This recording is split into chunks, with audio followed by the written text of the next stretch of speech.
Olá, sejam bem-vindos ao Economia para Todos. Eu sou a Sara Sousa e estou na companhia dos professores Paulo Mota e Jorge Bateira.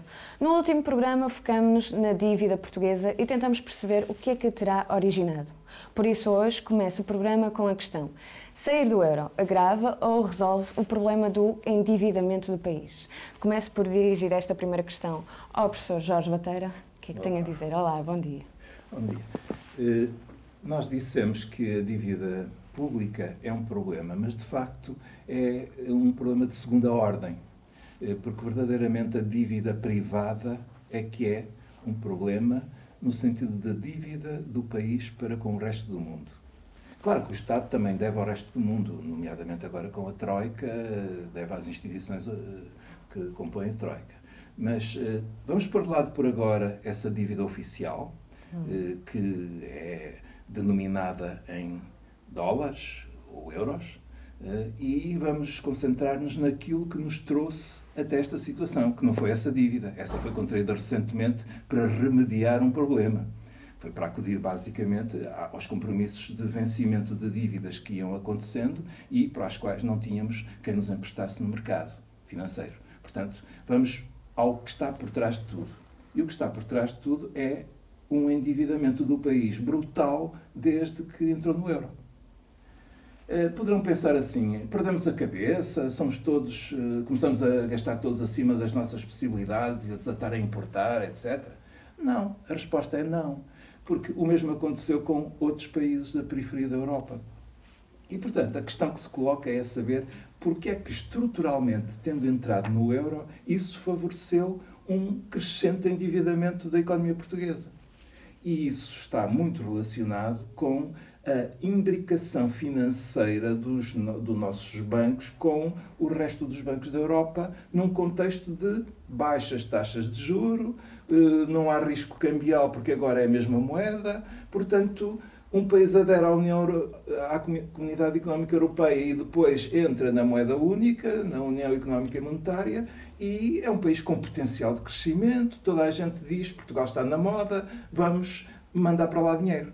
Uns para investimento em Portugal, outros por empréstimo aos bancos, que por sua vez vão emprestando às famílias, mas a partir de uma certa altura isso torna-se insustentável. As grandes empresas com estratégias de internacionalização endividaram-se brutalmente. A própria banca internacionalizou-se. Banca para o Brasil, banca para a Espanha, banca para a Grécia, banca para a Polónia, o próprio Pingo Doce, a Sonai, falecimento agora do seu fundador. Todos eles entraram naquela lógica da internacionalização. E a internacionalização foi comercial, cada vez mais déficit comercial, mas este já vinha de trás. O problema é que antes tínhamos a contenção de, não havendo divisas, tínhamos que travar. Agora não é o problema de divisas, podemos gastar à vontade que eles dão crédito. Então, o crédito permitiu-nos viver com a euforia do pós-euro, como se isto pudesse continuar sempre assim.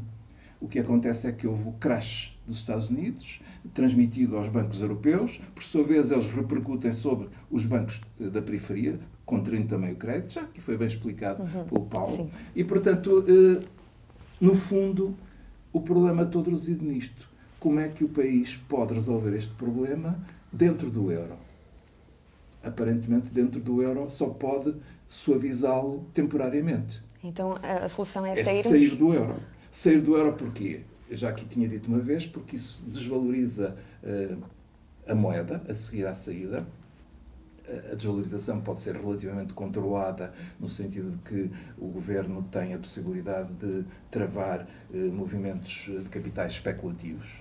Pode fazer isso, como fez a Grécia em dado momento, ou Chipre, ou a Islândia, e há uma história, um historial de países que, em situações complicadas, têm mesmo que fazer controle de capitais. A Malásia é um caso até de sucesso. E, portanto, no âmbito da crise financeira asiática de 97, 98. E, portanto, deixar de desvalorizar 30%, 40%, imaginemos, a nossa nova moeda, significa encarecer as importações. E, portanto, nós vamos passar a comprar menos automóveis novos. compraremos automóveis em segunda mão e renasce o mercado do automóvel em segunda mão e as garagens que tínhamos por aí para consertar automóveis que desapareceram, se calhar regressam algumas, criam-se outro tipo de oportunidades de gasto do dinheiro que não em importações. E as exportações ficam mais competitivas, evidentemente, no sentido que, fixado o preço internacional, a margem de lucro do exportador aumenta. Bom, isto significa, portanto, que a cura radical do endividamento externo é feito pela desvalorização. A alternativa qual seria? Era aquilo que se fez durante a austeridade. Continuar abertos, escancarados, e esmagar salários, porque ao esmagar o poder de compra dos portugueses, eles deixam de comprar o que é português e gera desemprego, e o que é importado. E foi assim que a gente, após a austeridade, reendireitou, reequilibrou as contas da balança comercial. Mas é uma solução que hoje nenhum economista sério defende. Eu diria mesmo, já nem sequer estou interessado, é um bocado a expressão do professor João Ferreira do Amaral, já nem sequer estou interessado em discutir isto, porque nem é sério sequer pensar-se que este modelo de austeridade possa ser prolongado no tempo, replicado como solução. Não é solução para coisa nenhuma. Bem, Paulo, parece-lhe ser esta a via. Como é que ficaria também Portugal nos mercados e também as relações com os outros países do euro, se saíssemos? Bom, vamos ver. A questão do endividamento externo é um tema que se pensava que tinha deixado de ser importante, uma vez que o país tinha aderido a uma zona euro. E por isso, durante bastante tempo, se deixou de olhar para os desequilíbrios da balança de pagamentos, no seu saldo da balança corrente. E a verdade é que, se nós quisermos encontrar um dos aspectos fundamentais que possa ter, digamos assim, ampliado os efeitos da crise financeira que começou nos Estados Unidos e que depois se repercutiu também em Portugal, da forma como sabemos, se quisermos encontrar um aspecto fundamental da nossa economia que tenha contribuído, é certamente o problema da nossa competitividade externa, que depois se traduz em déficits da balança corrente. E esse problema é grave porque torna a economia frágil e torna a economia muito propensa a subidas da taxa de juro, implícita na dívida pública, sempre que há uma crise. Portanto, é de facto um problema. E o endividamento externo, que decorre da questão da competitividade no âmbito de uma área económica, numa área monetária comum, é um tema muito estudado no domínio da economia monetária internacional. Praticamente todas as tentativas dos países que enverdaram por regimes de câmbios fixos, e a zona euro é uma coisa ainda mais radical, porque é um regime de moeda única, portanto nem sequer temos câmbios, temos moeda única. Mas todos esses regimes enfrentaram problemas ao nível do mecanismo de ajustamento da balança de pagamentos. Quer dizer, não dispondo da possibilidade de desvalorização da taxa de câmbio para ultrapassar os desequilíbrios da balança de pagamentos e da competitividade, o que se verificou na história nesses regimes é que alguns países foram acumulando superávites da balança corrente, enquanto outros foram acumulando déficits. E no seio do regime, normalmente não existem mecanismos para resolver este problema. E esta questão verifica-se também na zona euro. A Alemanha tem um superávit crónico da balança corrente, e uma vez que o saldo da balança corrente da zona euro é mais ou menos equilibrado, naturalmente que esse superávit é conseguido à custa de um déficit noutros países, incluindo Portugal. E por isso, muito dificilmente, Portugal, só por si, vai conseguir resolver este problema do déficit da balança corrente em crescimento. Claro que nos últimos anos conseguiu-se um reequilíbrio da balança corrente, mas não foi à custa de um aumento da competitividade, nem à custa de um aumento assim tão extraordinário das exportações. Então, o efeito predominante foi a queda da procura interna, que determinou uma diminuição das importações. E isto é também uma coisa que é recorrente, acontece em todos os países, que se vêem em abraços com uma crise financeira, muitas vezes uma crise também cambial, e que depois de reestruturar a economia e a dívida, solicitando normalmente também apoio do FMI, não é? Acabam por, no processo de consolidação, condicionar de tal maneira a procura interna que rapidamente a balança de pagamentos se equilibra. E equilibra-se pela via da redução da procura interna, o aumento do desemprego, queda do produto interno bruto, e pela via também da desvalorização cambial. Mas isso não significa que seja bom. É uma consequência de uma coisa negativa que está a acontecer na economia. Vamos lá ver, pode ser bom no curto prazo, no imediato, como aconteceu connosco quando as intervenções do FMI se fizeram. No imediato resolve. Não, o que eu estou a dizer é que o reequilíbrio da balança de pagamentos em recessão é um sintoma de algo muito negativo que está a acontecer. Sim. É quase como uma pessoa que é obesa, não é? E que de repente fica magra porque tem um cancro. Okay. Não se pode dizer que pelo menos ficou mais magra, não é?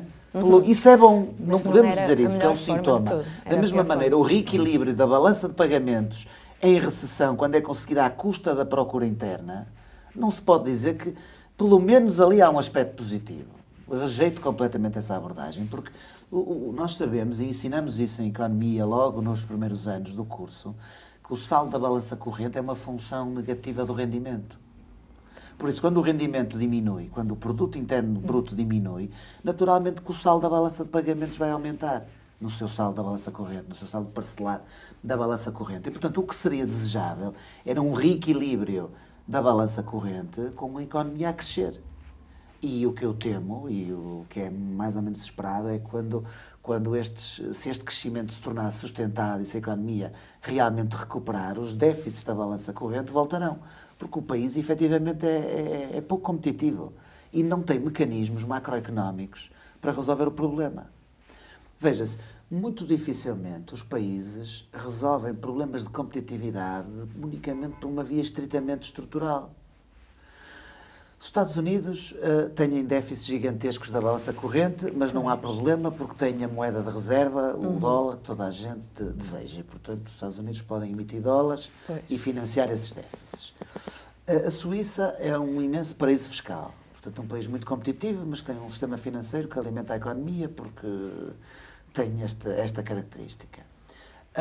A Alemanha, um país certamente bastante produtivo, que teve dinheiro a fundo perdido desde a Segunda Guerra Mundial no âmbito do Plano Marshall e, portanto, isso permitiu-lhe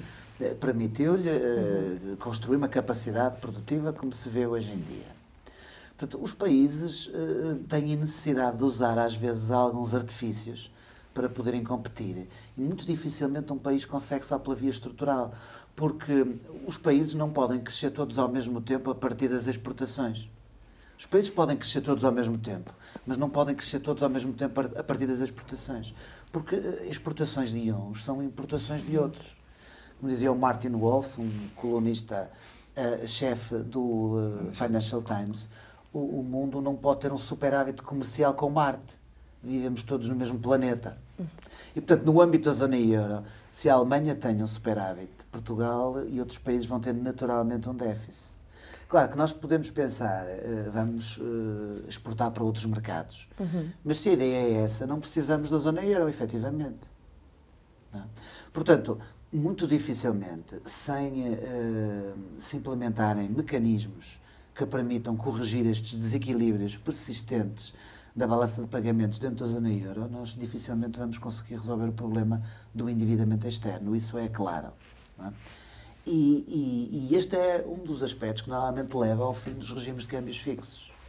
E, portanto, seria muito desejável que a zona euro conseguisse inventar um mecanismo, olhando para a teoria que vem já desde Keynes, que aponta algumas pistas para coisas que se podiam fazer para resolver esses problemas, mas efetivamente a história mostra que é muito difícil. Que é difícil. Estás a reconhecer que dentro da zona euro estamos num impasse. Neste momento, pelo menos, estamos pessimistas. Estas coisas agravam-se quando existem crises, nomeadamente crises financeiras graves. Não é? Mas não há nenhum regime de câmbios fixos que tenha sobrevivido a crises graves. Portanto, o euro, vamos pensar um pouco no como é que isto vai ser depois do euro. Dentro ou fora do euro não há solução, não há uma via mais... Eu acho que fora do euro há uma solução fácil para o problema da dívida externa, que é a saída do euro. Eu não estou a dizer que Portugal vai sair amanhã, estou a dizer uma saída de algum país do euro. Imaginemos a Itália, que é país fundador, e que imaginemos o cenário Berlusconi, que teve agora uma boa votação na Sicília, juntamente com outro partido da direita, fizeram um pacto, e vamos imaginar que a Liga Norte, partido Berlusconi, mais outro, um dia destes renascem das cinzas e chegam ao poder com uma agenda anti-euro. Imaginemos este cenário, só para imaginar. Para mim é o país que está mais próximo de poder vir a confrontar o euro a prazo. A Itália? A Itália, exato. Pelas circunstâncias muito específicas que toda a gente percebe quando olha para um gráfico. É que a Itália foi sempre a perder desde o euro. Okay. E a desindustrialização italiana é dramática e o desemprego, sobretudo jovem, é dramático. Portanto, imaginemos essa situação. Telefona à senhora Merkel no dia a seguir às eleições e diz-lhe: olha, vamos nos sentar, porque é melhor ser feito de uma forma organizada do que ser caótico. E provavelmente os alemães até gostarão de que seja uma coisa bem organizada. Eles são, por temperamento, gente organizada e disciplinada. E, portanto, basta que um país forte ponha em cima da mesa a questão do desmantelamento do euro. E do sul da Europa. E da União Europeia. Aliás, há um livro que saiu ainda há muito pouco em França, que é justamente intitulado O Fim da União Europeia, e é redigido por pessoas que sabem do assunto. Então, a saída é muito simples. Redenomina-se toda a dívida do país em nova moeda. No caso da Itália, uma nova lira. O que é que isto quer dizer? Que todos os títulos de dívida que estavam escritos em euros passam a estar automaticamente escritos em nova lira, porque foram títulos emitidos sob a jurisdição italiana. Portanto, toda a dívida italiana ao exterior da Itália se foi feita com títulos da dívida pública, é redenominada nova moeda. Portanto, está resolvido o problema. Simplesmente aquela dívida vai ser sempre cumprida porque o dono da Casa das Máquinas que faz moeda digamos, o capaz de cumprir sempre o vencimento daqueles títulos. Portanto, como vê, quem tiver títulos italianos nesse momento denominados em euros, evidentemente vai passar a receber a conversão para euros a partir da nova moeda. O que significa que vai perder dinheiro, porque a nova moeda vai se desvalorizar, evidentemente. Mas é bom que se desvalorize. É assim que a Itália vai recuperar e se calhar vai voltar a produzir automóveis, coisa que praticamente teve que vender a capitais estrangeiros, a Fiat. Portanto, o mesmo se passaria com, hipoteticamente, Portugal. Com uma diferença. É que a dívida oficial, essa sim, teria que ser renegociada porque foi emitida numa jurisdição que não é portuguesa. Portanto, teríamos que ir para o chamado Clube de Paris, sentar-nos à mesa, Portugal decretaria uma moratória de 2 anos para começarmos negociações, não pagaria nos primeiros anos e começava uma renegociação para corte de uma parte substancial ou, eventualmente, sim, nós pagamos isso tudo, mas indexado ao crescimento do país. O país cresce e nós pagamos. Se o país não cresce, a gente não paga. Isso até estimularia o comércio entre os países, atendendo a que era do interesse deles receber o dinheiro. Portanto, como vê, não há aquele drama de é preciso reestruturar a dívida pública e a dívida externa. Claro, a dívida dos bancos. A dívida dos bancos está em euros.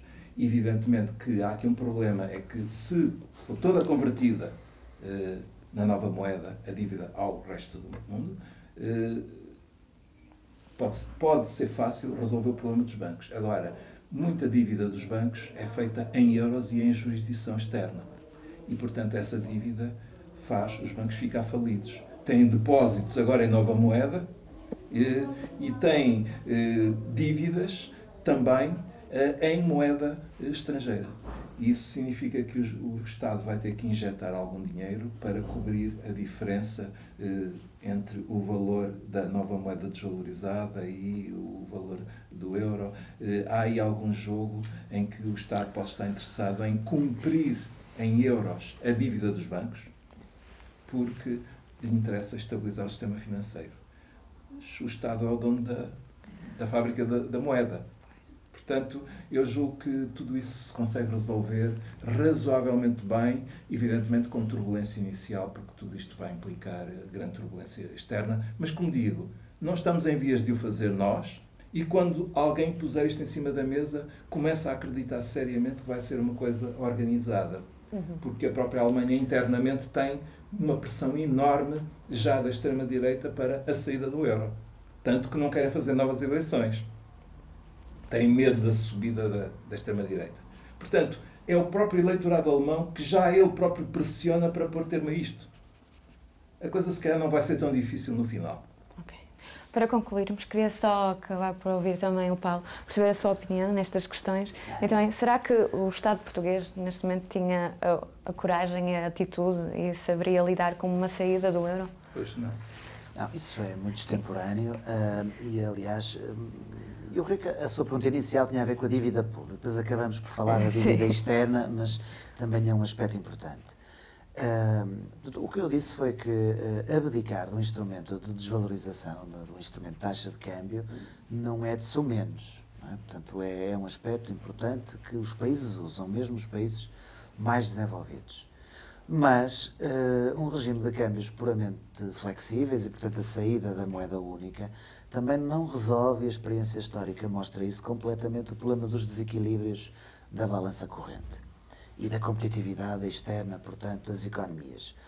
E, por isso, os países, é por essa razão que os países muitas vezes desejam formar regimes de câmbios fixos e enveredar até por áreas monetárias, como o caso do Eu aí tinha uma terceira hipótese para apontar, do euro. A chamada moeda comum, que não é nem fixe, nem completamente flexível. Mas pronto, teria que ser para outro debate. E, portanto, quer dizer, sair do euro também não resolve, aliás, sabemos, a questão do fenómeno do overshooting, que é um sobreajustamento da taxa de câmbio inicial, que tem a ver com até movimentos de capitais mas tem que ser travado.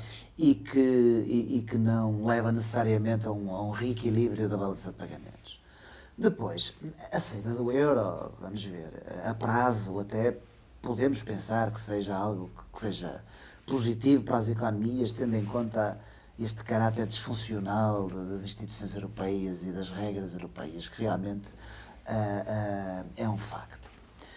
No entanto, as ondas de choque seriam imensas numa saída de um país, mesmo a Itália, quando muito mais Portugal.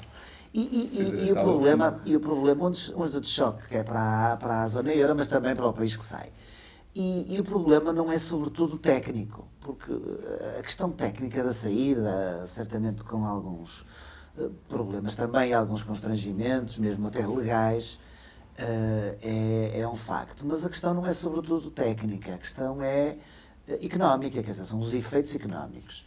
E naturalmente, sem assistência e sem apoio, uma saída iria tornar o país muito fragilizado aos ataques especulativos e muito dificilmente o Estado português ia conseguir se financiar no imediato nos mercados financeiros, as taxas de juros iam naturalmente aumentar.